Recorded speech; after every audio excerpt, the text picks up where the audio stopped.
Hello, I'm James Cridland, the radio futurologist, and every week or so I put out an international radio trends newsletter, and this is it. From October the 12th, 2025, a visualised podcast in the flesh.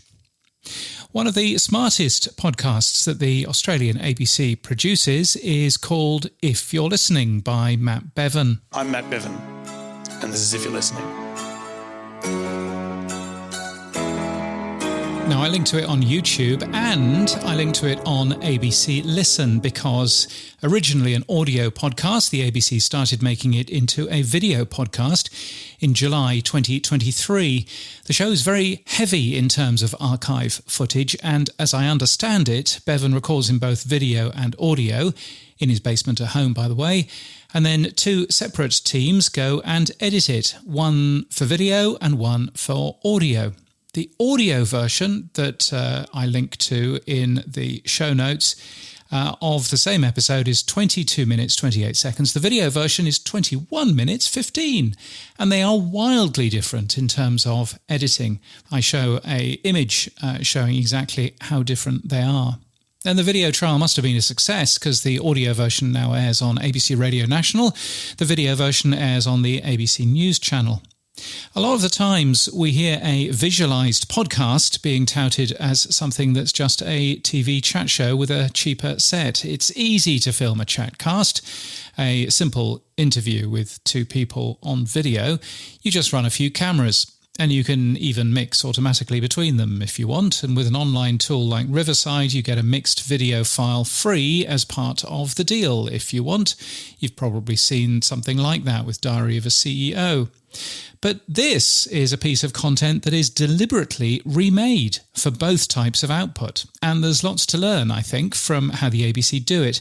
The format seems almost unique. I don't think I've ever seen or heard this sort of thing before.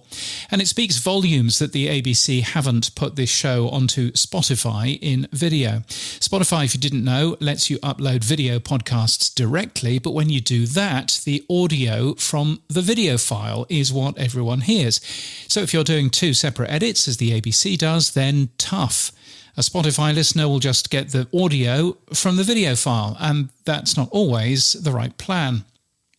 Anyway, I tell you all of this because Matt Bevan was here in Brisbane last Friday, speaking at the Brisbane Writers' Festival. I didn't really know what to expect, but in the sold-out event, he did an hour-long version of the show, complete with hundreds of clips of audio and video, talking about why nobody can predict the future and why you're a fool if you think you can. And I shuffled in my seat a little when he started telling people not to believe people who call themselves futurologists. And if I can guess his email address correctly, I'm hoping he lets me know what his tech stack was for doing the show. I think I could cobble together what he did with Keynote, but there's a lot of really clever moving pieces as he does it. And I suspect he's running something a little cleverer. Would love to know. Anyway, the show is worth a listen or a watch if you haven't seen it. Now, in Germany, Radio Zeit is keen to highlight a new patent for producing a cost-effective, real-time transcription and visual display of live audio. It's a really nice thing. It makes radio significantly more accessible. Not just that, but they've also launched a full monitoring tool for radio stations, so you can search through shows and be able to categorize elements and all of that kind of thing. Very impressive set of tools from a small German company. It's worth a look.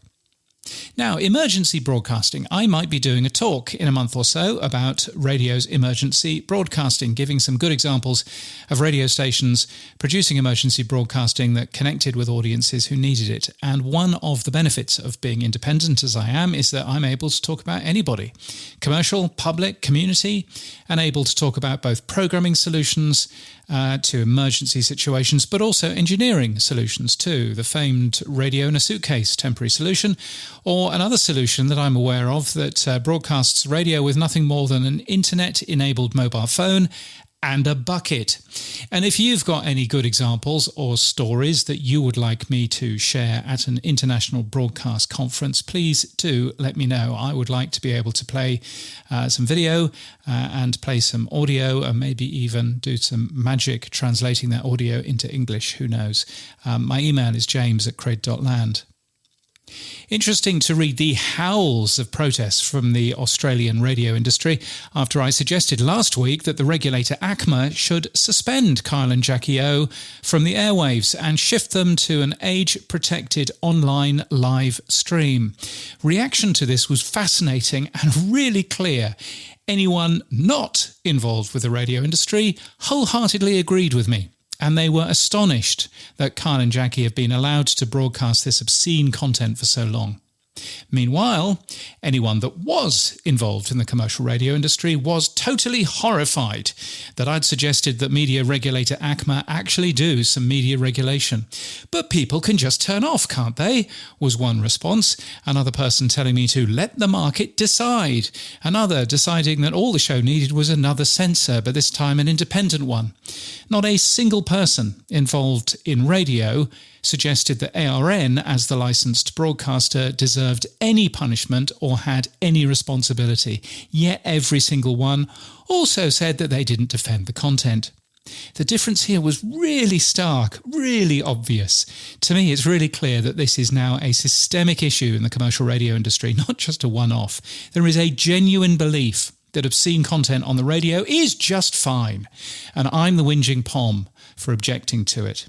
Meanwhile, of course, no word from ACMA on their next move, if indeed there even is one.